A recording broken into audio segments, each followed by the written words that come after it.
To our panelists this morning at 8 a.m. as Delhi starts to vote. Once again, I want to remind our viewers, vote from 8 a.m. to 6 p.m. 1 hour difference than what is usually seen by the EC because it's winter time. So instead of 7, we start voting at 8 and we are going to conclude voting at 6 p.m. These visuals that are coming in, long queues there. And I'm told these visuals are coming in from Shaheen Bagh. Now, Shaheen Bagh has become one of the election issues in this city. An election has been fought, whether it works for the BJP or not, but this was one of the issues that the BJP went to the voter with on the issue of Shaheen Bagh. We have visuals coming in, and one of the campaigners of the BJP who caught himself on the wrong foot quite a few times is Parvesh Verma. He's an MP of the BJP, son of old stalwart leader Sahib Singh. Parvesh Verma coming in to cast his ballot. He's the one who actually raised the pitch of Shaheen Bagh as well. We're going to continue getting you the very latest of Parvesh Verma going in to cast his ballot. Let me quickly cut across to our panelists this evening. I have with me political analyst sitting on my left-hand side, Javed Ansari. I have Ajit Jha, editor, Research India Today, and Manisha Priyam joins us as a political analyst. And just in about a minute, I see Rahul Srivastav, our national affairs editor, also coming in. Let me begin with you, Javed. What does it look like? Visuals coming in of Shaheen Bagh, heavy voter percentage right now already. No percentage, of course, but turnout already recorded. You look at last time, you had a percentage of 68%. That's huge. Do these lines see that we're going to breach that mark today? Yeah, I'd like to believe that this time as well, there'll be a very large voter turnout. I'm not surprised that people are out early in numbers. These are visuals from Shaheen Bagh. Just as they've been asserting their Indian citizenry, they're also asserting their right to decide who will govern them in Delhi. And all hats off to the voters who got up early and are voting. Preeti, what is at stake is, and I'll steal a line from what you said yesterday, whether performance will triumph polarization, or will polarization and poison triumph all the good work that's been done? Well, if Kejriwal gets anywhere over 55, it seems that's what he's going to go to town with, that performance trump. No, forget what he goes to town with. This is what is at stake. He's not talking right now, but okay. So let's cut across to Manisha Priyam. And we also have Rahul Srivastav who's joining us, our national affairs editor. Manisha Priyam, 8 a.m., 2 people tweet out, the Chief Minister of Delhi and the Prime Minister of Delhi. The Chief Minister, a battle of prestige, who came in as a giant killer, defeating Sheila Dikshit in 2013 by 25,000 votes, now has become the giant himself, facing off primarily, if you look at, with Narendra Modi, because that is who the BJP ran their campaign under. So this is how we would like to look at the tweet, but what he said in the tweet is, women go out and vote, 66 lakh women voters.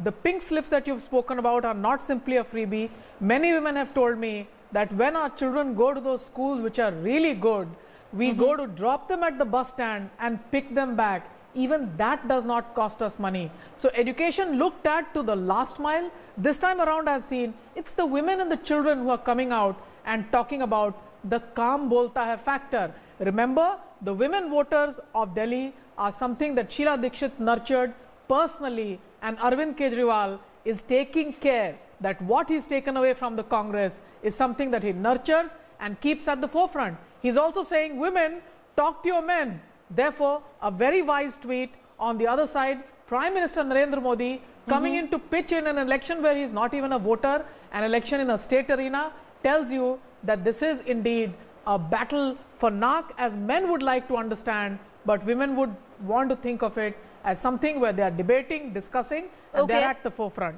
All right, Manisha, stay with me. What I'm going to go is, I'm going to cut across to Jamia and Shaheen Bagh. I have Milan, who's joining us from Shaheen Bagh, and I have Aishwarya, who's joining us from Jamia. These visuals are from Shaheen Bagh, but Milan's going to take just about 10 seconds. Let's cut across to Jamia. If there were two places, Aishwarya, there was Jamia and Shaheen Bagh.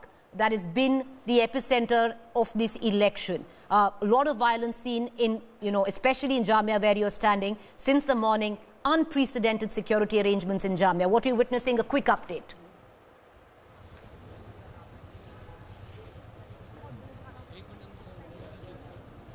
Well, you know, I'll let the pictures speak for themselves. As you can see, this is a polling booth. We saw a long queue of people trying to go inside and to vote. I'll also show you barely 10 meters away from the polling station, you can see heavy police deployment, which is what tells you how sensitive this area is and what the government and the authorities feel about this area. Let me tell you, we have seen the march past take place, the flag march take place, and what we are told is that we could see the number of policemen here in Jamia increase as the day progresses.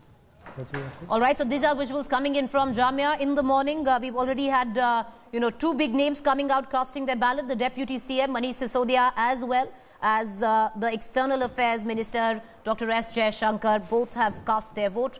But I want to cut across right now to Ajit Jha. Ajit, before we go on through the day, because, as this voting progresses, I want you to just put in perspective that it has been fought, it's a tri-party fight. You have Congress, BJP and the Aam Aadmi Party. But this is, anecdotal reports clearly suggest a bipolar contest.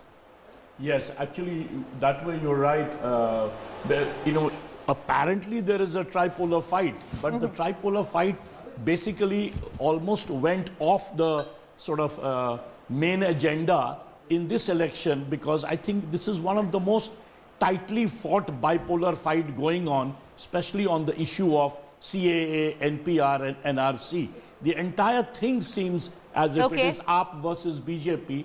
And one main reason is, of course, because... Right. Ajit, hold on to that thought. And I'm sorry, because, it's going to be dynamic as we're going to go ahead. Ram Madhav speaking from the Bharatiya Janata Party. Let's get in a word and we're going to come right back. Delhi की जनता ज़्यादातर छोटे नौकरी करने वाले, बड़े नौकरी करने वाले, पर सब लोग पढ़े लिखे लोग हैं। वोट का महत्व वो जानते हैं, इसलिए दिल्ली में बड़े परिवर्तन के लिए बड़ी संख्या में लोग आए, वोट करें, ये हमारा अपील है। हमारे साथ बातचीत करने के लिए बीजेपी महासचिव राम माधव सर, आपने Ram Madhav asking people to go out and cast their vote. But yeah, Rahul Srivastav, let me come to you. Essentially a bipolar contest. We have to establish that right in the beginning. You see, I don't think it's a classic bipolar case.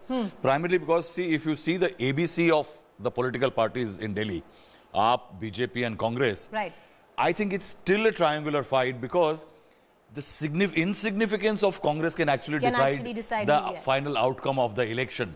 And that is why I will not say it's purely a bipolar contest.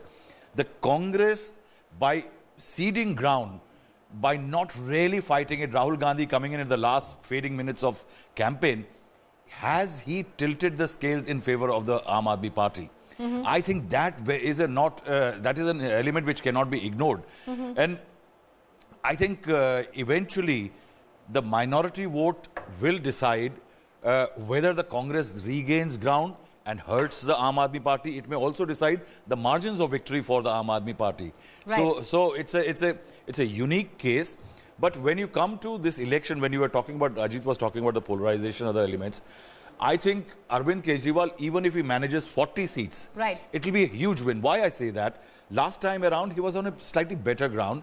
He has got 5 years of anti-incumbency.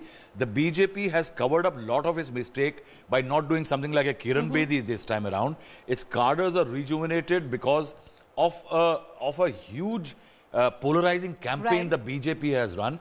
The strident voters who are traditionally with the BJP in Lok Sabha, maybe they have been given some fodder to chew upon as far as this voting election is concerned. With what you're talking about the Congress, because, Javed, I want to come to you on that. When I was on ground for the last 15 days, finding a Congress voter, and I've said that before, was finding a blue-horned unicorn. It's very difficult to find one. And you'll get one, you'll find somebody who's 84-year-old or who comes from the Indira era or is still talking about Sheila Dikshit. For the Congress, do you think, even when that minority vote that Rahul is talking about, that 14% minority vote, the Muslim vote primarily, do you think that decision has been made this time? Because it is, okay, BJP ko harana hai, so the vote will go to the Aam Aadmi Party, or do you think Congress will be able to get some of that? Because most of it, 80% of it, 90% if I'm not wrong, went to the Aam Aadmi Party in 2015 as well. Preeti, I think disproportionate emphasis is laid on minority vote. And for the life of me, for all these years that I've been in the profession, I haven't been able to fathom why. Minorities alone cannot ensure victory or defeat for anybody, especially when it comes to government formation. They play a critical role, but only when they vote in tandem with others. So therefore, if minorities, if for argument's sake, or the entire minority vote goes to the Congress, it will still not be able to make much of its presence felt. It has to be in tandem with where the others are voting. The Congress is lost in the woods. The Congress has no social group supporting it. The Congress in Delhi and at the center it doesn't have a leader, doesn't have an organization, and seems to be lost. It doesn't seem to know what it stands for. What it suffers in the center, the same problem. It's the same problem that it befalls it in Delhi as well. So anything that Congress gets here will be a bonus. All right, what I'm going to do is I'm going to cut across to our election intelligence dashboard to get you what the key candidates are in this election. But while I do that, Manisha, why don't you tell us, and correct me if I'm wrong, since 1993, no party has actually won Delhi if it hasn't crossed the 40% vote share. Yeah, and if you see, there has been somewhat of a single party dominance in coming to power. If you see, Sheila Dikshit has been able to retain a 3-term. And has BJP ever got over 40%? No. Never? So, whatever Javed Bhai has to say, the Muslim vote is important. I mean, I'm sorry that I have to use the name term that I don't like to do. What I see on the ground, however, is that the typecasting of the Muslim vote that's done by elite people like us, that's not how it works. On the ground, it's a very thinking and conscious citizenry. There is a very vibrant Urdu press. Newspapers 15 days ago are preserved, issues are discussed, and they think about each election as a round where tactics has to be at the forefront. Sometimes when they see that India is going to have a dominant majority, there are times when there are poor Muslim workers who've told me that for a parliamentary democracy to succeed, we also need an opposition. All right, so what we're going to do is we're going to keep coming back